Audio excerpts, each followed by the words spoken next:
Same street, same number of steps, exactly 1,663 from door to door. They took her through 3 turns, along 1 crosswalk, and past 1 stop sign, the best commute. She passed the same blue rancher with white shutters and the magnolia tree out front, which was nearly ready to bloom. The 2-story modern with the electric car in the driveway, 2 Edwardians across from each other. She never could decide which was her favorite. Yes, the same street, but not. Claudia shouldn't have been surprised, really. Her husband was home, the first giveaway that everything had changed. Before setting out, she'd eyed his jogging pants and t-shirt, coffee in a regular mug, a new office, not in a plane or on the road, just there. The spare room in the basement beckoned him. Have a great day at work, I guess, he'd offered. I guess. You too. Maybe.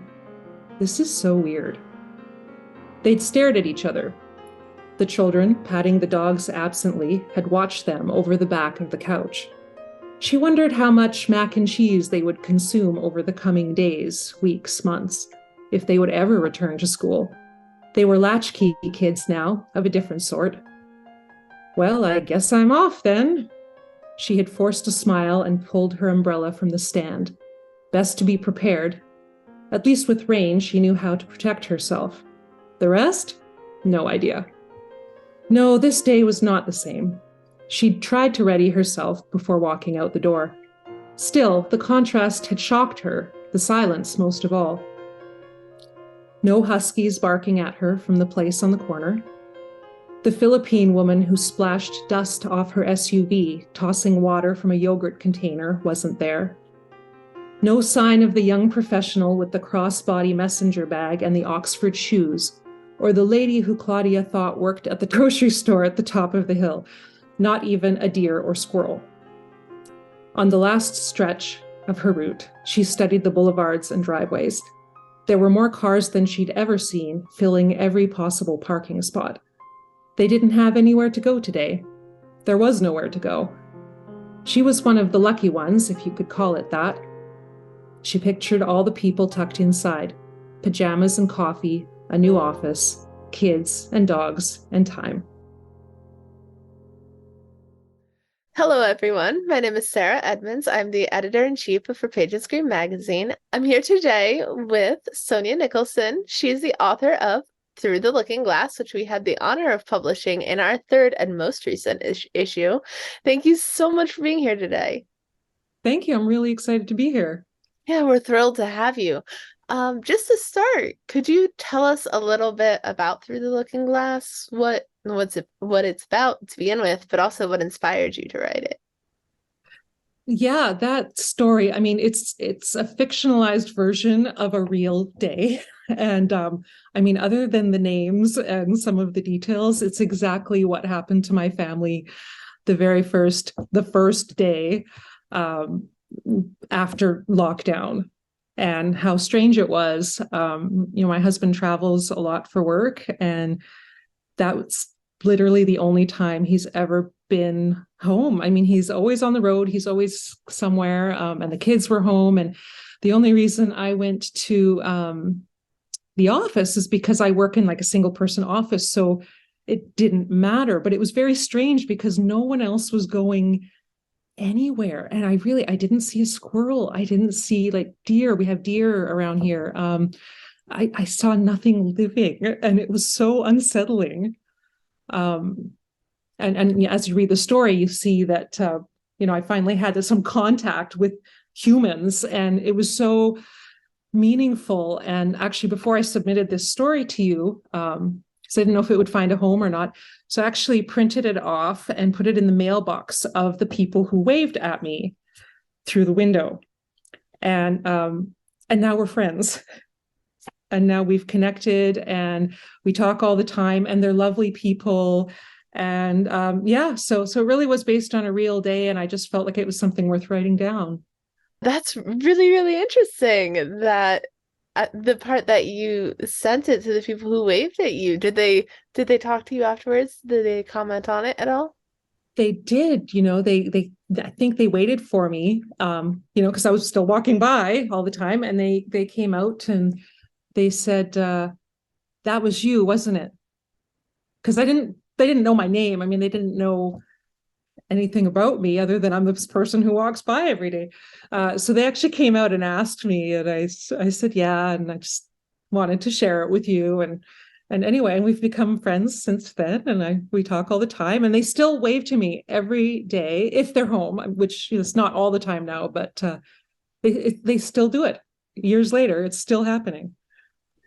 I love that. I love how this huge event that really kept people apart has brought you together with people who you didn't even know their names before. That's amazing.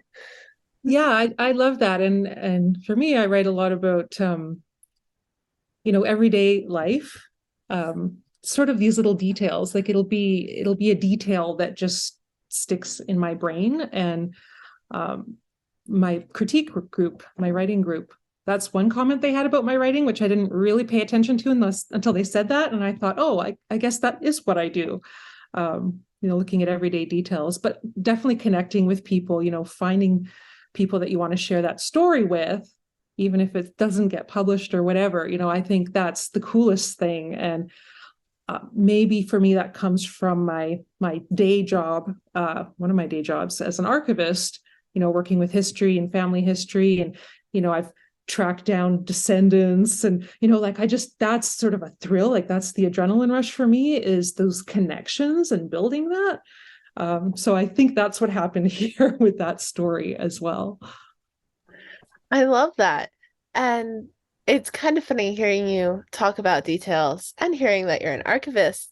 One thing that really, really stood out to me about the story, you never use the word pandemic. You never mention the virus by name. You never do any of that. And just as a side tangent, I think that's one of the things our editors really loved about it, because we have received lots of pandemic stories throughout all the submission periods, because we started pretty much right after like the first real year of the pandemic. So we got quite a few. I always feel bad because we tend to reject most of them. Just it's so new, it's so raw, it's a lot. Um, so they're a really, really hard sell for us. And I think we've published three in total in the across the last two issues, two in the last one, in this one yours, in this past one. Um, and it was a huge draw that it was front and center. It was there, but that language was never used. And that was such a unique approach to it. That was such a natural approach to it. Honestly, this it is possibly an odd connection, but it reminded me of, I believe the first book that comes to mind is Mrs. Dalloway by Virginia Woolf, where there's the background of the war at the time, but it's not the center. Like there are soldiers on the streets and there's no explanation why. And there's the issue of PTSD and this, and it's just a thing. It just exists. And she didn't need to talk about it because everyone who was reading it knew. And that's very much how the story felt. And I love that. And the question that is embedded in all of this is, was that a conscious choice or was that a natural decision for you? Hearing you say what you just said, and I'm so honored, by the way, to get picked. And I knew that COVID stories were a hard sell, and I knew that. But I had to write it. I had to write it. And I was trying to find homes for things, and I really spent a long time thinking about what might be the right fit. And I thought, before, after, and that day for me was such a pivotal before and after. It was like everything's the same, but it's not the same. And that was the focus. I wasn't consciously thinking about the use or exclusion of COVID language, pandemic language, that I'm aware of. It's just the way the story came out for me. And it's, again, focused on those daily details. It's like that snapshot in time. There's that really high level stuff going on. And then here is one particular story and one of millions and millions of stories, which is very much how local history works. There's the big high level history, which I never liked in school. And then there's all of these little local stories that really, they give you the reality of what's going on. And I think that's just naturally how I'm wired. That's fantastic. And you've talked about this a bit, a fair bit. This might be a bit of a repetitive question. I apologize if it is. Okay. But how would you say that your background as an archivist influences your writing? Oh, a lot. I mean, I think they kind of go in hand because I'm a writer at heart. I always have been. And I'm interested in the stories and the storytelling, and that translates well to archives work. So it's kind of a chicken and egg thing. Like, they both tie into each other. And certainly my natural, storytelling piece of me, I brought into my archives work. And I do that a lot. I tell a lot of stories about actually World War I soldiers, for example, biographies of local men, women, people who are involved. So that definitely is tied into my work. And then same the other way around, with my first novel that's just come out, it's all about somebody who works in archives. And so that's like very much tied in with my personal experience. And I do write what I know. I don't think everybody does that, but I definitely follow that. And that's just the way I do things, because it's about details and experience and everything else. So yes, yeah, they go hand in hand for sure. And would you say it's easier, more difficult, those might be broad terms, to write those biographies and write those like purely historical pieces that need to be nonfiction essentially, or versus the fiction pieces that are a little more personal? Oh, I love them both. Because for me, they're both stories, but they're real people, and we have to be cognizant of that. This is a real person who, lived and walked and breathed and still has relatives, for all we know, who might see this. So you do have to have a certain level of sensitivity when you're dealing with, especially with nonfiction. But there's a story there, and if there's information out there, I'm going to find it. Like I can't leave it alone. Like I have to know.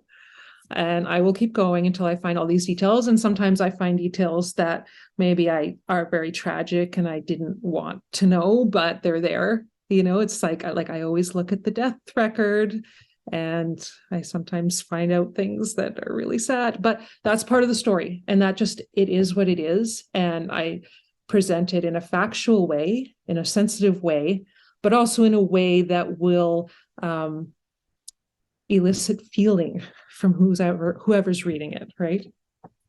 To try to make a connection there. Absolutely. I think that's a really wonderful approach too. I had the privilege of working at a historical society in Maryland for about a year, and I I had a very close relation with the archivist there, because she was gracious enough to let me ha not have, but look at several of their items for reference for a historical fiction piece that I was writing. So we were talking about like what farming was like during the Reformation era. And I think she was glad to have someone to talk about that with, because it's not something people usually ask about. But it's really fascinating work uncovering all of these little details, especially when you're working on a smaller scale, because like you said, there's the big history, and then there's what were farmers doing in this small town in Western Maryland during this time period. And that can be just as interesting. That can have just as many stories. Oh, yeah. I mean, I've always worked at community level archives. I'm currently with Historical Society, and very much so. It's like these, and that's why it took me so long to get into this career, because I didn't realize that I liked history, because the way that it's presented in high school, forever ago, just does not didn't work for me. It's like, well, this is dates and this is stuff that has no meaning for me and happened far away or sort of broader whatever, versus, this is Joe Smith who lived on our street and he worked as a butcher and he did this and he had a horse named Jesse, and this is where he walked, this is where he lived, worked, and played. And it's the same place where I live, work, and play. Mhm. That makes it so much more personal. It really, really does. I think so, very much for me anyway, but I'm a nerd that way. No, I completely agree. I completely agree. Um, would you or have you ever written what you would consider historical fiction?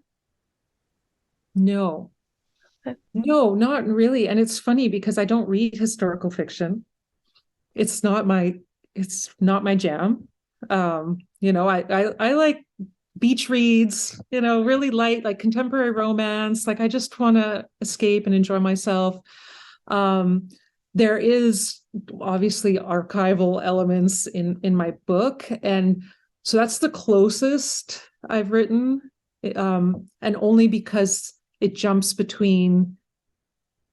Well, it doesn't even really jump between, but each chapter starts with an excerpt from a diary written during World War II, here in Victoria, British Columbia, Canada.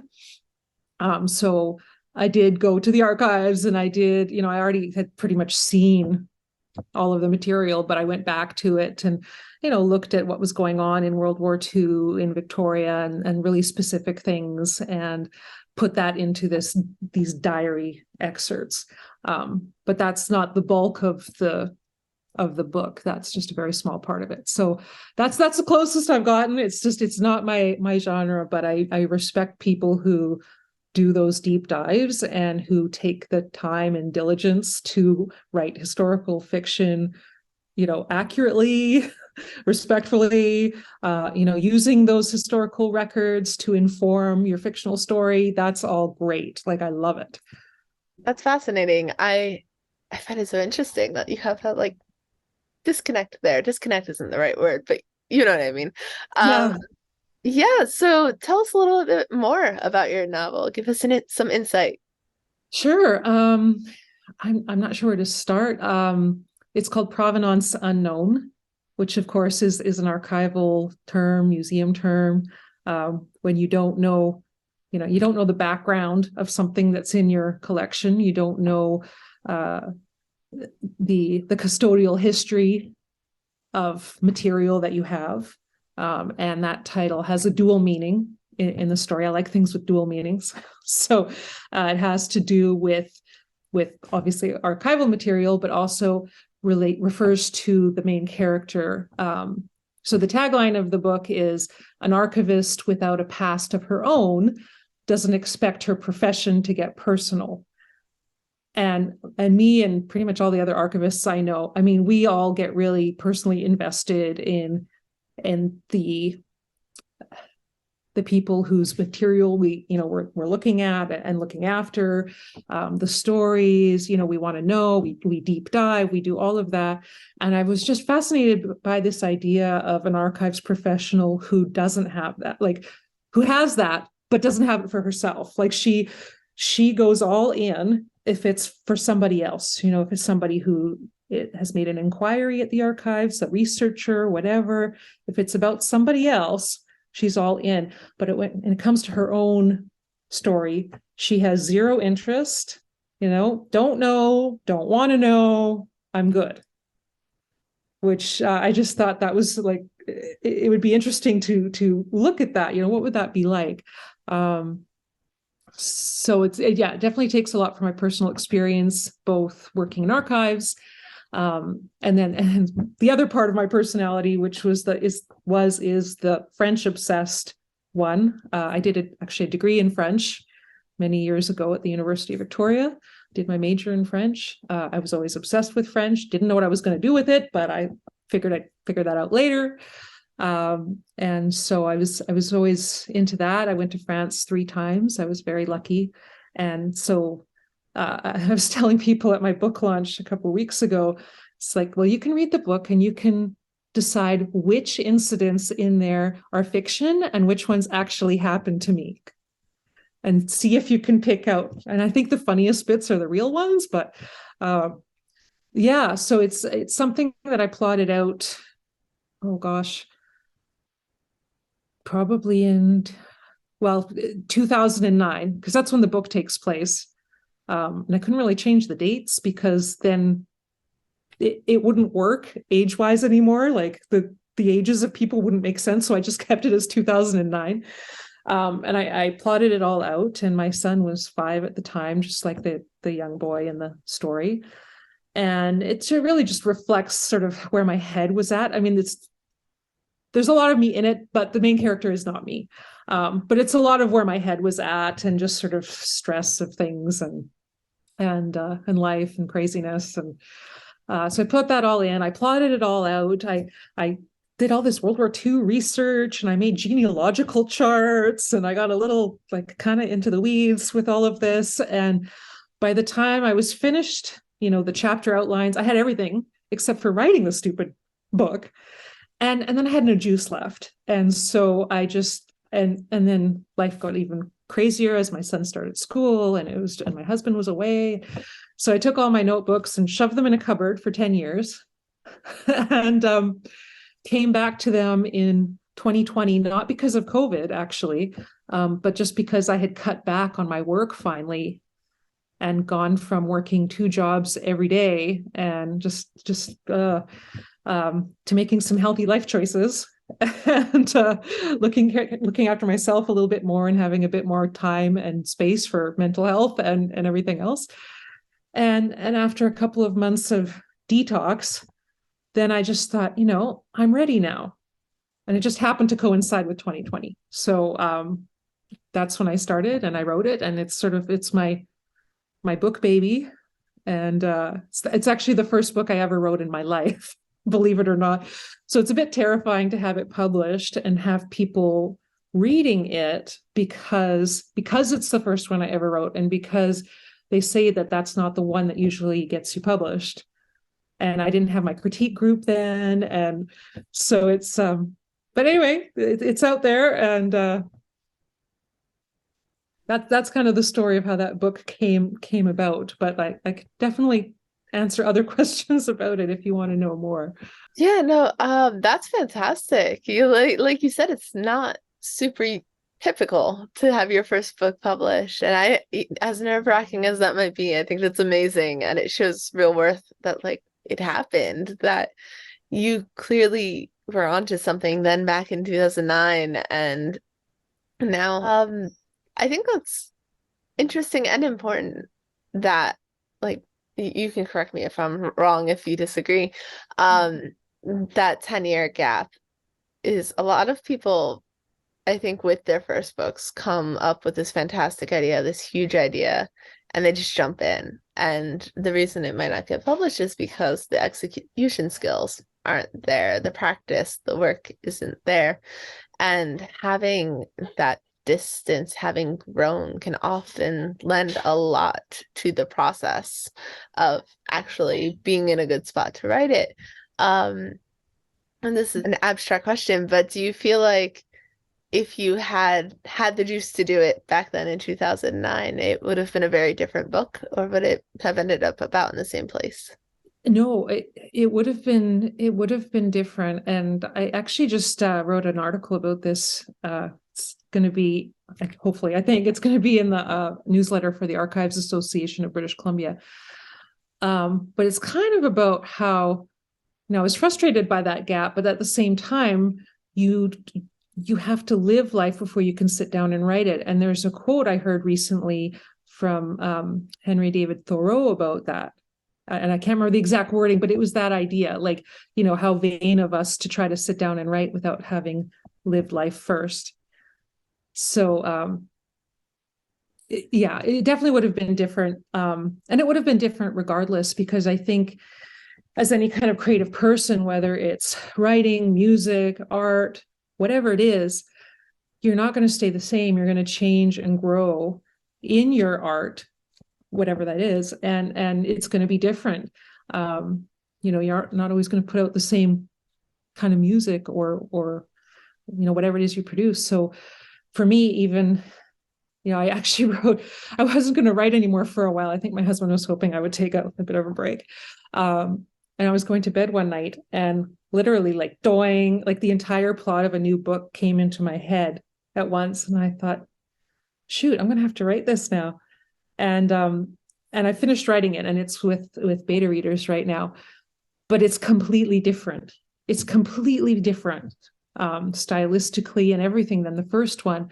And it's not, well, better or worse. Right now, I'm thinking it's better, but the first book is very poetic and more lyrical, and it's just a very different style. It's just different. It's a different style of language. And if I were to write it again now, I think I would write it very differently. So you just change. Like, one, you have to live. Two, you change and you grow, and you're in different phases of your life, and this is all good, and use that. And then as far as, not usually, other reasons why you couldn't get it published is just half of it's talent, and then half of it is just luck. It's not that you couldn't get it published, but maybe you didn't have the right timing, the right subject or genre at the right time for the market. If you're trying to go commercial, you didn't get someone, the right person in the right mood on the right day. So half of it's a crapshoot, really. And you have to be okay with that if you're going to try to succeed or get anywhere in this industry. And I don't want to sound like I totally know what I'm talking about, but even in just going through the process of writing the first book and querying the first book and the publishing and the editing and all of that, because it was all first time learning curve. And I learned a lot. And there's all these unspoken rules about publishing that nobody really tells you, and all these things you learn along the way. And you have to be so proactive. And even then, there's no guarantees. And so I at least feel a little more informed, educated going into this now a second time. But I still don't know how it's all going to turn out. You have to be okay with how bonkers the industry is and accept it, and have build a little bit of a thicker skin, even though that can be hard. And if you understand it and you're okay with it, then you'll do all right. Absolutely. That's such a good point. I always find it fascinating, and not necessarily a good fascinating, but fascinating how odd the balance of information is around publishing, because I feel like there are so many articles out there about like how to get an agent, how to do this, how to do that. But one, if you don't know to look for them, you're not going to find them. And two, if you don't know the right terminology and exactly what everything means, then it means nothing. It means nothing to you. I I once wrote like the first installment of a fantasy trilogy that I have since scrapped. I'm writing it for fun for me. No one else in the world is ever going to read it. But when Which is totally fine too. Yeah, absolutely. Cool. Yeah. Absolutely. But when I first finished that first installment, I queried it to like 5 people, I think, because I didn't know what I was doing. I didn't know who anyone was. I knew absolutely nothing. By some miracle, got one full request. God, I don't know how. I don't know how. I've since like reread that draft that I sent to them. And I'm like, I'm so sorry.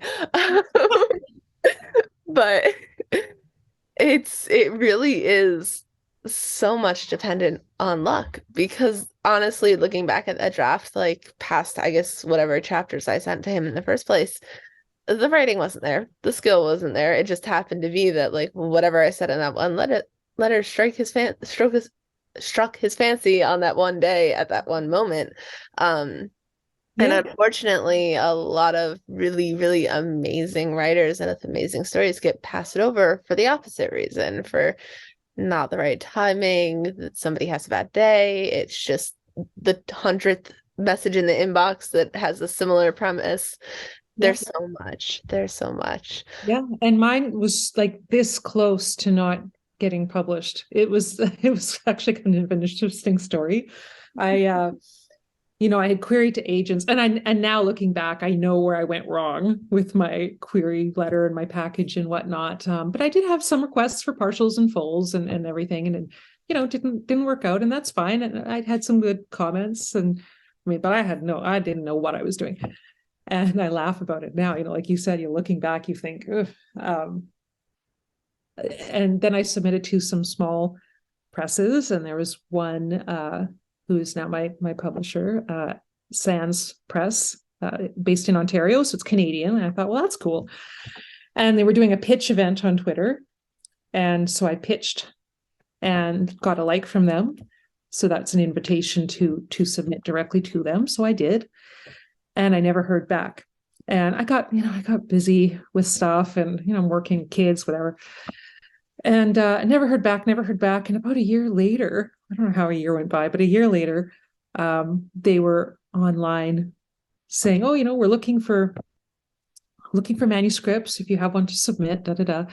And on a whim, I decided to respond publicly to their post on Twitter, and I said, and I know you're not usually supposed to ask, but I said, "Hey, does no response mean a no? Like, just wondering, like, it's totally fine, but just wondering," because I never heard back. And so we started messaging back and forth privately. And it turns out that when I sent it in, the person who's supposed to be reading it was actually off for a number of months. And then by the time she came back, she never got it. So she never actually knew. And so she said, "Well, send it to me now." So long story short, I sent it to her. She read it in 2 days, loved it, and offered me a contract.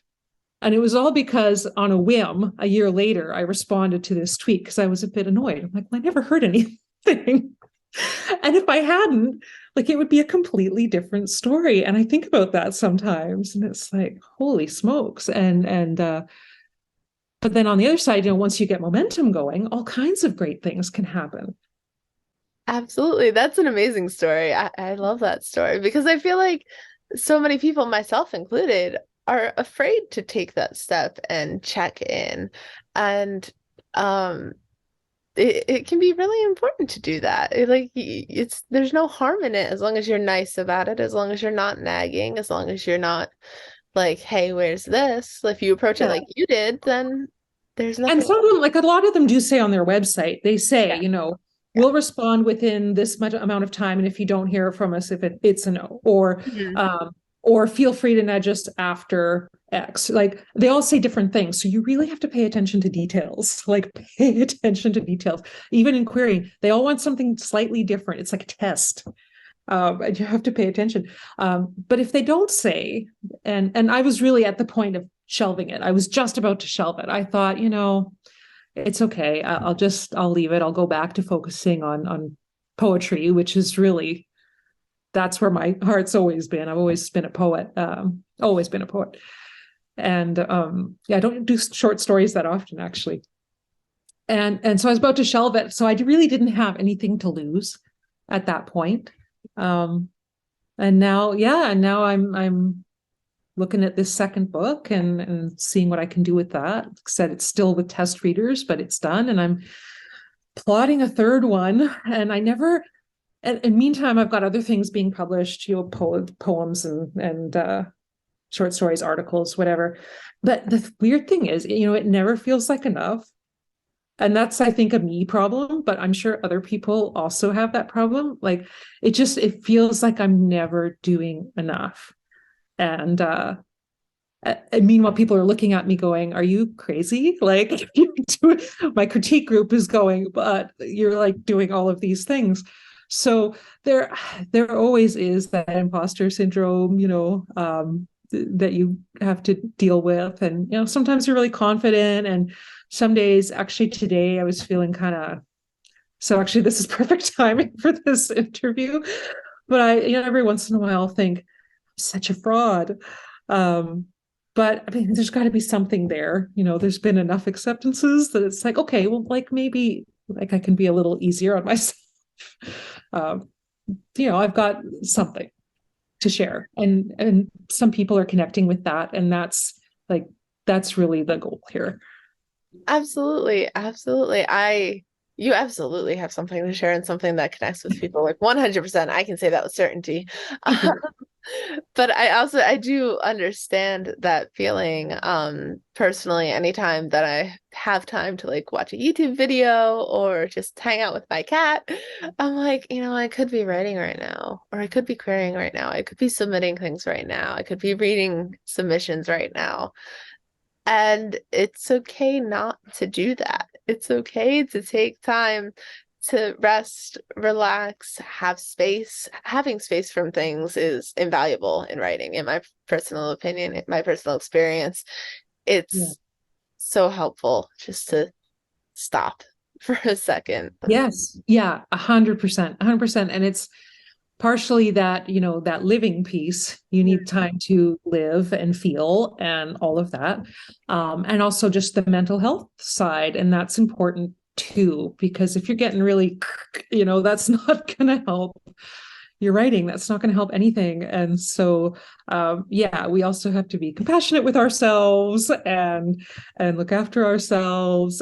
Writers, I think we tend to be more sensitive, more intense in some ways. So definitely we have to pay attention to that creep, because we can start to get a little bit like go, go, go. But no, it's okay to stop, and it's important. It's not just okay, it's important. I definitely Exactly. had gaps. I mean, 10-year gap. I had a few months here and there. And the second one, the third one, I don't know.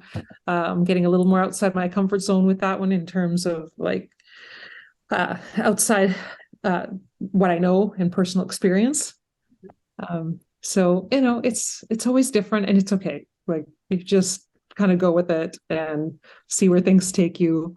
Yeah, I mean, you need some discipline, but it's balanced, right? Like everything else. Yeah, yeah, it's supposed to be fun too. It's supposed to be fun.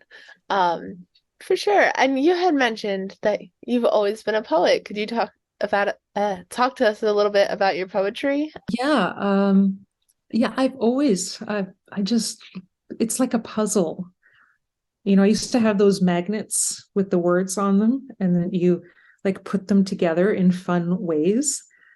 And that's really my kind of poetry, although I try different things. But I'd say as a poet, I'm heavily influenced by E. E. Cummings. Like I have his complete works in this giant volume, and I love, love, love his work, and I'm very much influenced by his work, for sure. And so that's my happy place. Like if I need like a palate cleanser from, the marketing machine of publishing, or writing like novels, big substantive things. Like if I need to just from all of that, my default is back to poetry.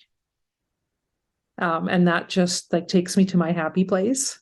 And so that's like, I don't want to call it a filler because that almost diminishes it, but it is in a way, between other stuff. It's like, oh, I could just write a poem, and it can just be like, it can just be whatever I want it to be. And it's just nice. It feels good. So it's almost like comfort food within writing. It's like my comfort food. I love that comparison. That's Yeah. fantastic. You mentioned the marketing machine of publishing. This is me being a little selfish asking this question because I'm going to have to learn how to do this in the fall. But what's it been like marketing the book? Is it mostly you, mostly your publisher, a bit of a balance? What does that look like? I think these days, even with an agent, from what I understand, is that the majority falls to the author. Um, I think maybe if you're one of the big four, big five publishers, then they have some things in place for that would obviously get you more exposure, but you really have to be prepared to do all kinds of things on your own. And also from what I read, mainly on Twitter, it seems to be what authors shy away from the most. Like they don't like that at all. And actually, I love it. It's totally my jam. Like I could do this all day, every day. And I I like I talked about finding the right fit. And I do that with all of my marketing tactics, strategies, with all my strategies. I try to find the right fit. And I think about, well, what am I going to do for this book? What am I going to do for this book that I'm doing now? And for book 3, what makes sense to connect with? And I'm always thinking like 3 steps ahead, about content, about connections. And I do that in archives too. What makes sense? Like, so for the book that's out now, Provenance Unknown, and that takes place in Victoria and in Paris, France. So I was looking around and I found this, I thought there must be somewhere where I could write an article about this. And I dug and I dug, and it took like a long time of research to find. You sort of think outside of the box sometimes. And I found this online English language, Paris-based magazine for women, which is like perfect. And I contacted them, and I'm like, hey, I want to write an article for you, not specifically about the book, but about, my trips to Paris and how each of the 3 trips reflected a different season in my life. It was talking about sort of the experiences as seasons. Spring was this, and this is where I was at in my life. And that was the first time I went. And then this was the second time. And so it was like my memories as seasons of the year in relation to the city of Paris. And I think maybe I had written it already just because I had this idea, and I was trying to find the right home for it. And then, of course, it goes into a little bit about the book at the end. And they said, yes. I just reached out and asked. But it's like so niche, like it's so specific, but it's the right fit. And I think that's how I approach all of my marketing. So like I went to my alumni magazine at the University of Victoria. I said, hey, you've got, news about alumni. Can I put a blurb in there? And they said, yeah. So I've got that coming out soon, because I was in French department, and that ties in with the book. So I related it to my French degree. So I try to pick out all of these little things. Whereas for the second book, which takes place somewhere completely different, I already have a whole marketing plan in my brain for that book that's not out yet. And it's totally different because it's based on what makes sense for that book. So yeah, no, I love that. And my critique group, that's not their thing. But they said, if and when we get our books out there, can we hire you like as our publicist? Like you should consider this as like a business. And like, maybe I will, like, maybe I'll do this as a consultant, because I love it. I wish I could do it all the time. That's amazing. And that's fantastic advice about looking for like the most niche, amazing fits for your work. I think that also helps increase your chances of getting through, being successful with that in any form, from querying to marketing. So fantastic. Not going for the big name flashy stuff necessarily, unless it makes sense. Mm-hmm. Or not necessarily going for niche stuff necessarily, but picking what makes sense for that, whether it's a poem or a short story or a novel, marketing yourself, like your brand, like building your author brand, whatever it is. Find what makes sense. Like for Provenance Unknown, a big part of it takes place in this park here. And I live in a suburb of Victoria called Saanich, and there's a community park that's right next to where the main character lives. And it's a distinctive park, and it's got this big pink elephant structure in the park. It's old, and the kids climb on it. And so I connected with people from the neighborhood about the book, because it's about neighborhood history and it's got the park in it. So for the launch, I held the launch at this independently owned coffee shop, which is right next to the park. And again, I just contacted them and said, hey, I live in the neighborhood. I'm a writer. I come to this coffee shop a lot. My book takes place in this park. What do you think about hosting my launch? Oh, yeah, that's really cool. And I said, I'll promote the cafe at the same time. And I will encourage people to buy a treat when they come, if you let me do this. And it was a win-win. Like, if you find those win-wins, And that's key. And they were so happy with how it went. It brought a lot of people in, and they were like, yeah, this is great. And it makes sense because the book takes place there. And then on top of that, there's a little free library, one of those little like lending box things in the park. And I know the person who looks after that project for all of the greater Victoria area, all the little free libraries. And he is involved with that and topping them up with books and doing outreach and all of that kind of thing. So I talked to him about doing something, and he, what I actually ended up doing was ordering postcards of my book. And he said he would distribute them to every little free library in Greater Victoria. And he did. And he's been doing that and posting about it and tagging me and sharing it. And then after my launch, I signed a copy of the book, dedicated it to the neighbors of that park, and put that copy in the little free library where the book takes place. So just sort of that like network, that web of what connects with what. And my biggest piece of advice that I was given, not about writing actually, but I never forgot it, and I applied it to many things. And this was told to me a few years ago. It's all about the ask. And this was told to me by a friend who works in public relations. And she said, it's all about the ask. And it really is. It's all about the ask. Asking not in an annoying way, in the right way, and to people, places, organizations that make sense. Because you can get a lot of yeses that you're not necessarily expecting, if you pitch it right. So all about the ask. You just go for it. That's fantastic advice. And I love that story. I love that story so much. All of the different connections and all the little, very personal touches that you've done with that. That's amazing. If I could backtrack a teeny tiny bit, you had mentioned before you majored in French, worked in the French department. Have you ever written in French? Have you written anything creatively in French?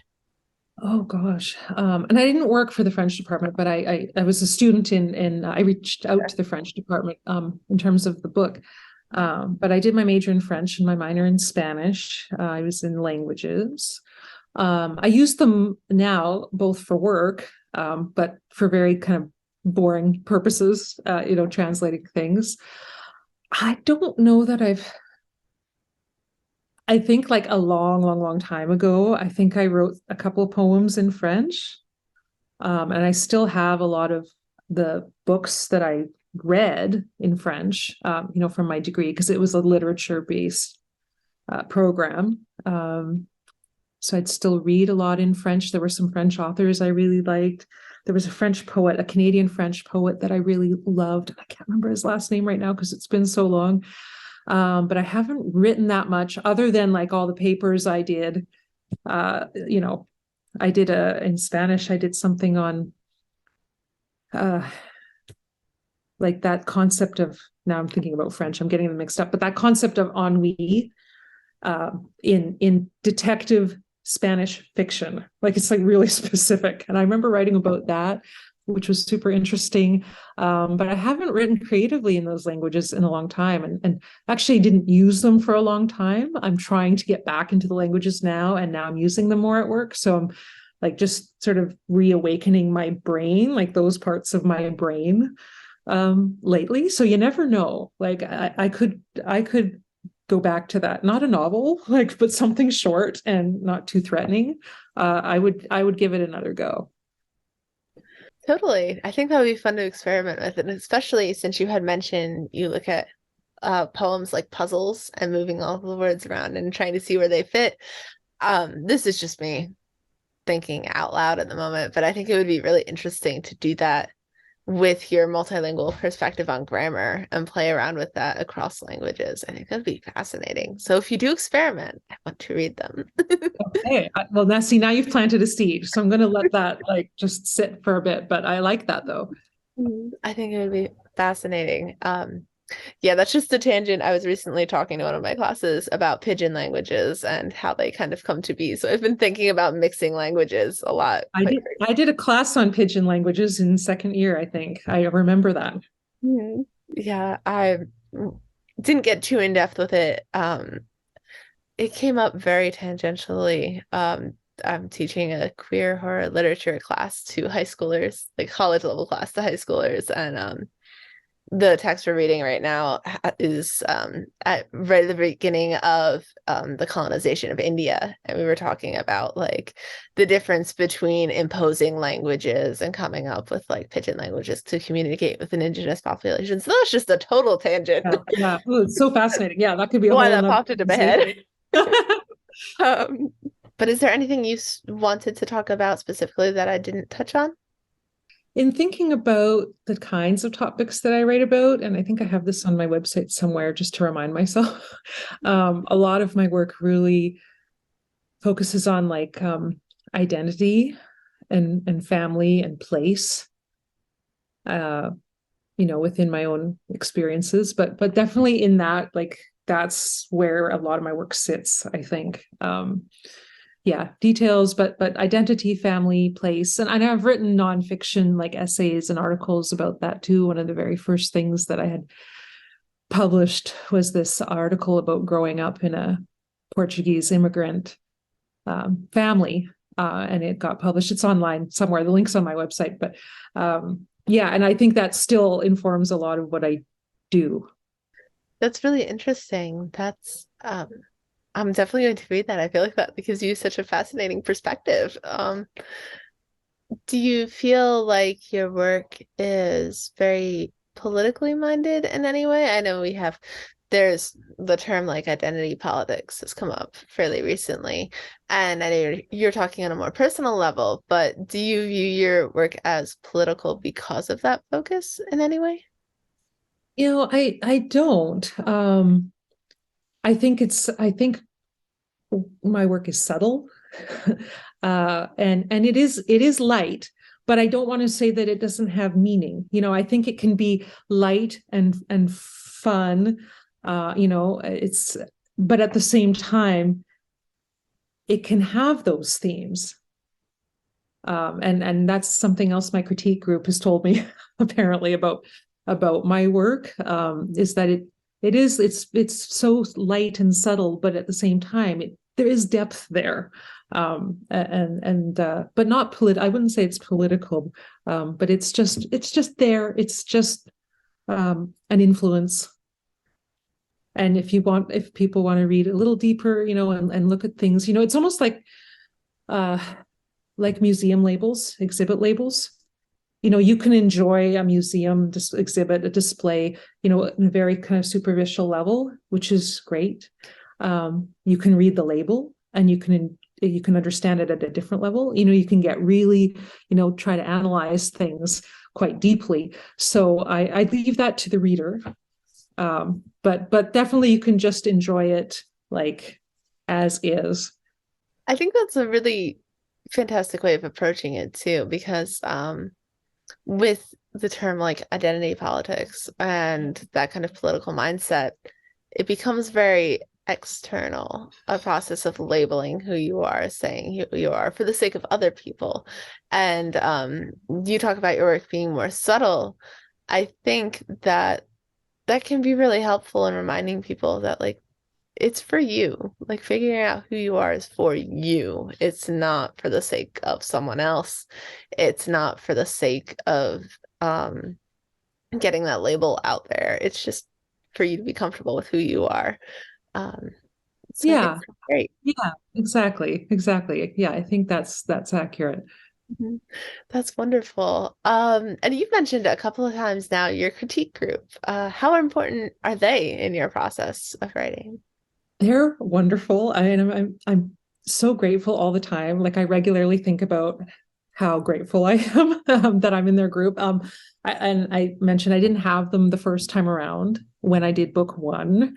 So they're actually just reading it now that it's out, just like everybody else, which is a bit scary, but I think they like it so far from what they've been telling me.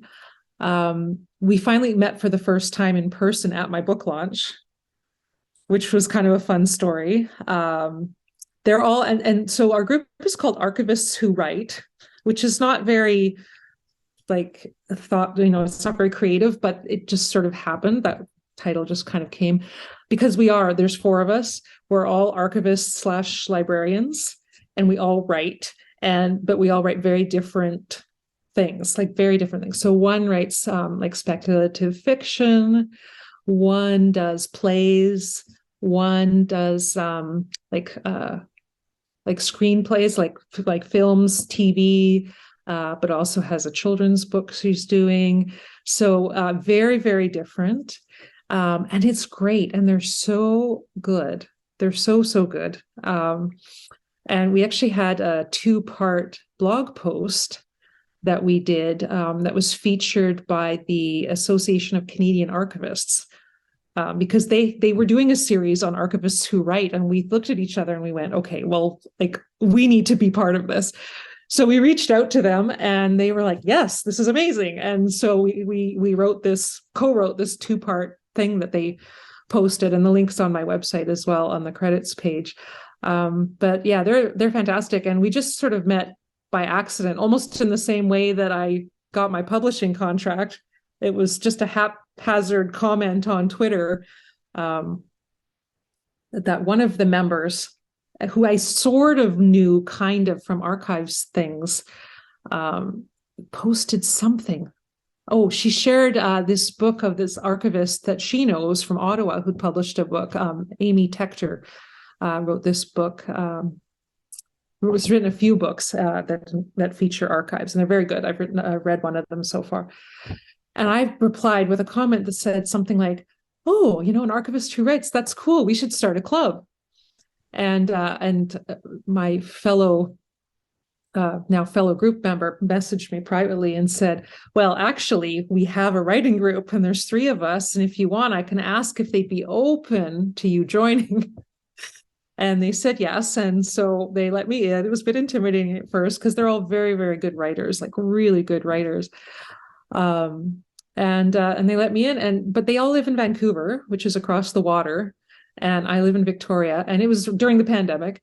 So we meet once a month via Zoom, and each month is somebody's turn, whoever, and they can send us whatever they want us to comment on, whether it's something that's finished, something they're drafting. It could be just sort of scene outlines. It could be a critique. It could be a query package, whatever. It's all fair game. And we just take turns and we give honest feedback. And it's been so, so valuable. Like, I wish I had them the first time, because I think they would have caught some of the big plot issues before it went to the editor. And instead, the editor, and that was my first time dealing with an editor, it was very scary. The editor said, well, I have I have 1,500 edits in the manuscript, little ones, but then I have these 3 biggie issues, which at the time were like really fundamental to the plot. And I thought, I can't do this. Like, I don't understand. Like, she hates it. I don't know how to fix this. And I did, I found solutions and it all worked out, but it was really, there were tears and it was hard. But I think my critique group might have caught some of those issues before it got to the editor. So they're reading my 2nd book right now, and it's my turn in May. And I'm really looking forward to their feedback, because they'd already read part of it, the first few chapters, and given me great feedback, which then I incorporated when I wrote the rest and kind of went and did my initial edits, and I put in, what they had suggested to maybe solve a couple of issues. And it was really good advice, and it made the story that so much stronger. So yes, critique group, people you trust, people that, you're comfortable being honest with, and having them being honest with you, in a caring, like friendly, wonderful way, but like, helping you, very like huge. That's wonderful. I love all of the successful little Twitter moments that you've had. That's fantastic. I might spend too much time online. I think we all do. Yeah. But yeah, that's so wonderful that you have that support group and that you finally got to meet. That's great. Yeah, so we have this photo of the 4 of us all holding a copy of my book. And I think when I first met them in person, I said, you guys are all tall. They looked at me and they said, "You look exactly like we thought you would. Even though they see you, but you're sitting." And so Mhm. it's just a little bit different in person, but it was very, very cool. And it was so nice to have them come over, and to have that support meant a lot. And it's not cheap to come over on the ferry, and it takes a day. And but they came, and so that was just awesome. And I'm hoping that I can do the same for them, when one of them has their play put on or whatever, I'd love to hop across and support them in that same way. That's so wonderful. That's absolutely wonderful. Um, so for my last little bonus question, which I do think I did warn you about this. I haven't been warning everyone, but I think I did include this in the list, is if you could give one piece of advice to other writers out there, what would it be? Yeah, it's that piece of advice that I got about, which wasn't about writing, it's all about the ask. That one was huge. And I had another one I was going to include that was writing related, and now I can't remember what it was, because I always come back to the other one. Um, oh, I know what it was. To be really proactive. If you want to be on the publishing side at all, like you have to be proactive. Like people aren't going to feed things to you. Like you got to do your research. You have to be on top of things. My publisher, they've been wonderful. They're a small press, they don't have a huge staff. So sometimes they didn't always tell me things, like I made a point of always checking their website or checking their social media or checking whatever. And I would say, oh, they moved up my release date. Okay, well, that's good to know. And it's not a criticism on them at all. It's just like, it's the way things go. But you got to be on top of it. Like you got to be checking things. I went online the other day onto WorldCat just because I check it once in a while for the book. And I found out, this just happened 2 days ago, I found out that the Toronto Public Library has ordered 5 copies of my book for some of their branches. Oh, that's wonderful. Congrats. Otherwise, I would have had no idea. And it's so exciting. I'm like, oh my gosh, this is great. But like, I only find these things out because I'm proactive and like on it. So those two things, like it's all about the ask and be proactive. That's fantastic advice. That is really, really fantastic advice. So thank you so much for that advice and for being here with us today. It's been so nice speaking with you. Thank you. I feel like I just get going and nerd I out, love it. geek out and talk and talk and talk. That's like my Portuguese, nature, I guess. But this was a lot of fun. I really appreciate the opportunity.